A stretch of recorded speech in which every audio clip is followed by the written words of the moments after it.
Antes da gente conversar, porque agora hoje ele é parte da roda, o deputado Marcos Pereira, nós temos trazido aqui regularmente grandes operadores políticos, ele é um deles.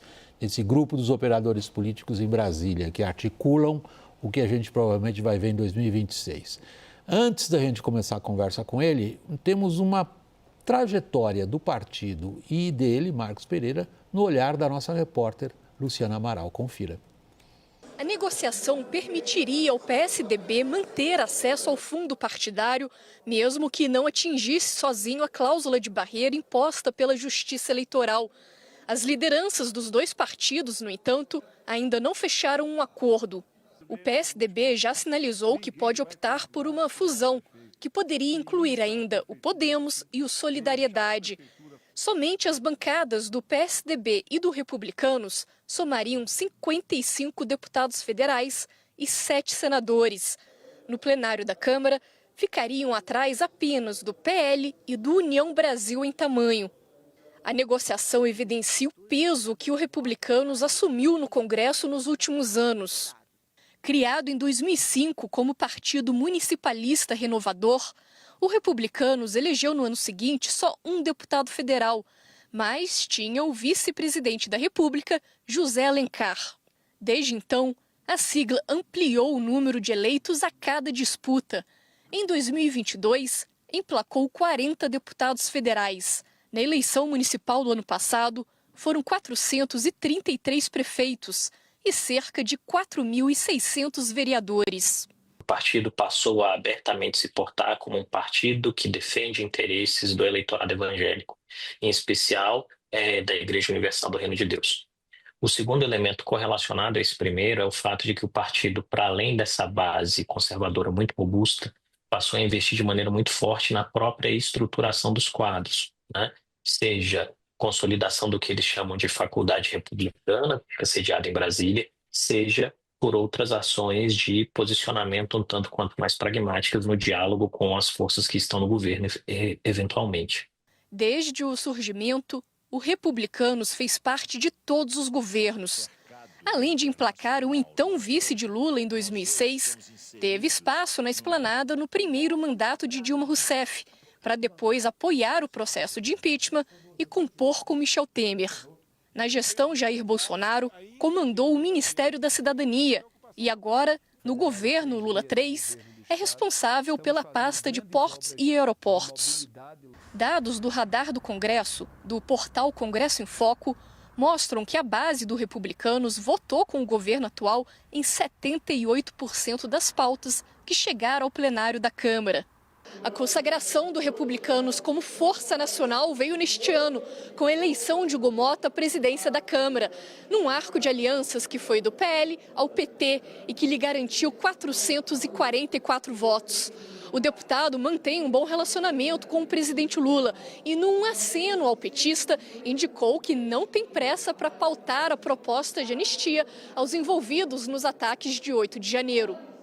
A decisão de Hugo Motta escanteia a principal prioridade política do ex-presidente Jair Bolsonaro. Para tentar reverter este cenário, Bolsonaro conta com a ajuda do governador de São Paulo, Tarcísio de Freitas, a joia da coroa do Republicanos. A popularidade de Tarcísio permite ao partido pleitear, pela primeira vez, o Palácio do Planalto numa candidatura competitiva, apelando ao eleitorado conservador. Até lá, entretanto, o Republicano segue no governo, com o deputado licenciado Silvio Costa Filho despachando direto da esplanada dos ministérios. Marcos Pereira, sem cometer nenhuma injustiça, a linha do tempo mostra que você e seu partido estiveram em todas e com todos. Estarão com a anistia? William Vac, esse tema da anistia é um tema muito sensível. Nós não debatemos ainda esse tema na bancada do Republicanos. Nós temos hoje uma bancada de 44 deputados federais e precisa ser debatido.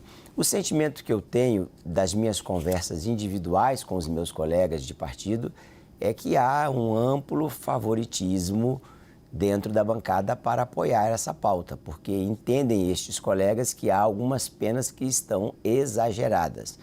mas eu não posso dar aqui uma oposição oficial do partido porque ainda não foi debatido internamente. Caio. Deputado, o quanto que esse debate da anistia, na sua percepção, interdita o debate sobre uma candidatura unificada da direita em 2026? Você, por gentileza, pode repetir? Aqui está um pouco baixo o som aqui, se puder aumentar um pouquinho. Oi, deputado, o senhor me ouve? Agora sim. O quanto que esse debate da anistia, na sua percepção, ele interdita um pouco o debate sobre a unificação de uma candidatura da direita em 2026? O ideal, Caio Junqueira, é que o debate de 2026 seja feito sem essa pauta que eu penso que não só contamina o debate da eleição presidencial, como também a própria governabilidade, a própria atuação da Câmara e do Senado, já que o ano legislativo está apenas iniciando. Eu acho que obstrui bastante o debate porque é uma pauta que, juridicamente falando, o tempo dela ser apreciada, a meu ver, e aqui eu falo como advogado, que sou, como professor de direito que fui, o tempo para ela ser apreciada não deveria, juridicamente falando, eu repito, não deveria ser agora, porque o processo não está finalizado ainda. Não tenho dúvidas que, se aprovada for essa proposta da anistia, e se ela vier a entrar em vigor, porque é um processo, vocês sabem bem, Câmara, depois vai ao Senado, depois vai à Presidência da República. Seguramente, ninguém tem dúvida que o presidente Lula vetará, voltará ao Congresso para apreciação do veto. Superando todas essas etapas, eu também não tenho dúvida, pela minha experiência, que vai ser judicializado. E o Supremo provavelmente vai dizer que é inconstitucional por causa do tempo em que ela foi apreciada. Deputado, portanto, a meu ver, é uma pauta eminentemente política e, óbvio, que contamina o ambiente político. Deixa eu voltar ao ponto do Caio. A pauta está, sim, na agenda política, ela é decisiva. Por exemplo, o deputado Eduardo Bolsonaro, seu colega, achou que é a hora de ficar nos Estados Unidos, por razões que talvez ele explique melhor. Gostaria de saber com que razões você vê ele permanecendo nos Estados Unidos e se o sistema judicial no Brasil é confiável.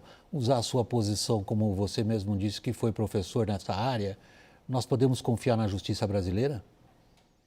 Nós temos a justiça brasileira e precisamos confiar nela. É óbvio que podem haver falhas, ninguém é perfeito, nenhum sistema político, legislativo ou judiciário é perfeito. Entretanto, existem os mecanismos para corrigir os eventuais erros que possam acontecer, que são os recursos.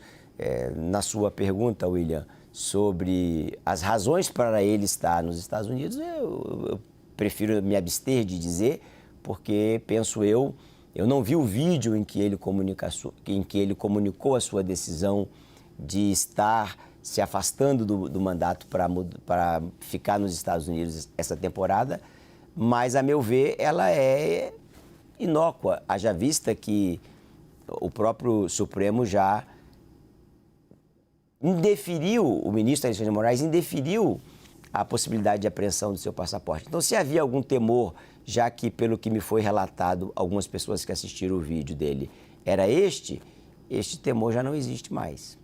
Deputada, é a Thaís, falando aqui de São Paulo, boa noite. Como é que está a sua relação com o ex-presidente Jair Bolsonaro? O senhor vai se encontrar com ele para tratar desses temas, por exemplo, dessa estratégia política da família e da tramitação da anistia?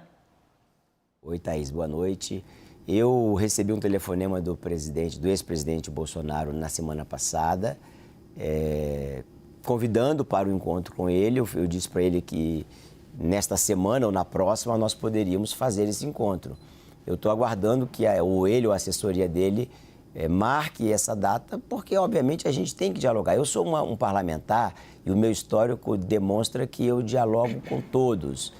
A matéria que foi apresentada aí sobre o crescimento dos republicanos mostrou que, por exemplo, na eleição de Hugo Mota para presidente da Câmara, quando eu digo nós, o Partido Republicanos, na figura de Hugo, teve apoios do PT ao PL, como foi muito bem demonstrado pela pela matéria.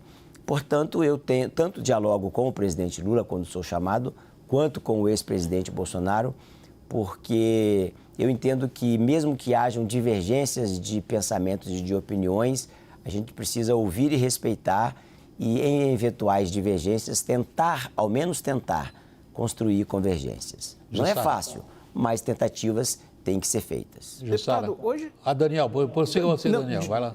Desculpe, deputado, hoje a gente está vendo o republicano sendo constantemente apresentado como fiel da balança nessa discussão sobre o projeto de lei da anistia. Dos 44 deputados da bancada hoje, o senhor acredita que, metade, menos da metade, mais da metade tendem a apoiar e o Republicanos vai fechar a questão, vai decidir de forma unificada em torno desse assunto ou cada um está liberado para tomar a sua própria posição? Daniel, como eu falei anteriormente, nós não sentamos ainda numa reunião para discutir a pauta. A gente costuma discutir pautas quando o projeto está na iminência de ir para a pauta. E o que eu sinto do presidente Hugo Mota, não conversei com ele diretamente sobre o assunto, mas o que eu sinto das manifestações dele antes dessas manifestações que tivemos aí domingo sobre este tema, é que não há um interesse de fazer essa pauta por agora. Também, aliás, assisti hoje, ao longo do dia, né, a CNN, e muitas vezes vocês colocaram aqui no GC que Davi Alcolumbre também não está interessado em fazer essa pauta, porque essa pauta obstrui outras pautas mais importantes para o país e para o parlamento. Então, não posso te dizer aqui, Daniel Rittner, quantos poderão votar a favor ou contra, porque nós não discutimos internamente. Eu acho que tem uma maioria, se ela for pautada, para apoiar, meramente por uma questão de pensamento político. Mas eu não tenho como afirmar agora quantos, porque numa bancada grande de 44 deputados, você precisa sentar e contar os votos. E isso não foi feito. Vamos lá, a gente tem bastante assunto para tratar, Jussara, contigo agora. Presidente, o senhor disse que dialoga com todo mundo e tem no seu partido o governador Tarcísio de Freitas, que é apontado como um eventual candidato à presidência da República em 2026, e tem Silvio Costa Filho no Ministério de Portos e Aeroportos. Até quando o Republicanos vai conseguir manter esses dois lados? Tem um prazo para essa definição? Para que lado o Republicanos vai pender? O prazo é o ano que vem, o ano de 2026, quando a legislação nos obriga a fazer convenções, a decidir quais candidatos você vai apoiar. Caio. Ô, deputado, eu queria te perguntar se o senhor acha se o Lula chega competitivo em 2026 ou se a onda de 2026 está caminhando para ser da direita. Olha, o sentimento que eu tenho, Caio, é que hoje, né, o quadro de hoje, o cenário de hoje, a figura de hoje é que há um caminhamento aí para a centro-direita, porque a economia ainda não está, indo bem, como se diz aí no linguajar mais técnico de economia, não sou economista, ela está andando de lado e eu acho que Lula pode sim se recuperar. Não existe governo morto. Pesquisas que a gente revisitou recentemente da época, do mesmo período, aproximadamente um ano e pouco da eleição, Bolsonaro tinha mais ou menos a mesma avaliação de governo que Lula tem hoje e Bolsonaro, por muito pouco, não ganhou a eleição de Lula. De maneira que eu acho que o Lula é um Lula mais experiente, é um Lula que sabe fazer política, faz política como muitos poucos neste país, e eu acho que ele pode sim chegar competitivo, porque nós não podemos subestimar o poder da política e da máquina.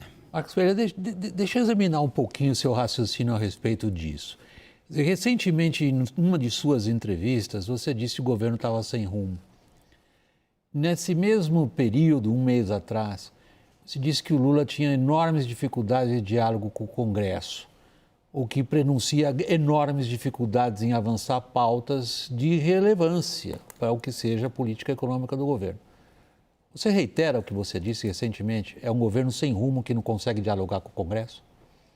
Não, eu acho, William, com todo respeito, obviamente, eu disse que o governo estava sem rumo, sim, há meses atrás. E eu acho que ainda está faltando um pouco, alguns ajustes a serem feitos. Não vou aqui dizer quais, porque quem sou eu para dar conselhos ao presidente da República. Mas que ele dialoga mal com o Congresso era, na verdade, uma falta de interlocução do ministro das Relações Institucionais com o então presidente da Câmara. Isso foi num outro momento, é sabido, é público, é notório, que Arthur Lira não tinha uma boa relação com Alexandre Padilha. Mas mesmo assim, mesmo com essa interlocução obstruída entre Arthur e Padilha, tudo que o governo foi relevante para o governo aprovou no Congresso. Então, eu digo que o governo tem tido governabilidade, sim. Todavia, eu concordo que eles ainda estão um pouco perdidos, sobretudo na comunicação. Trocaram aí o ministro das Comunicações, mas me parece que o governo não digitalizou, continua analógico. Na era das redes sociais, eles têm muita dificuldade de dialogar neste novo modelo de comunicação.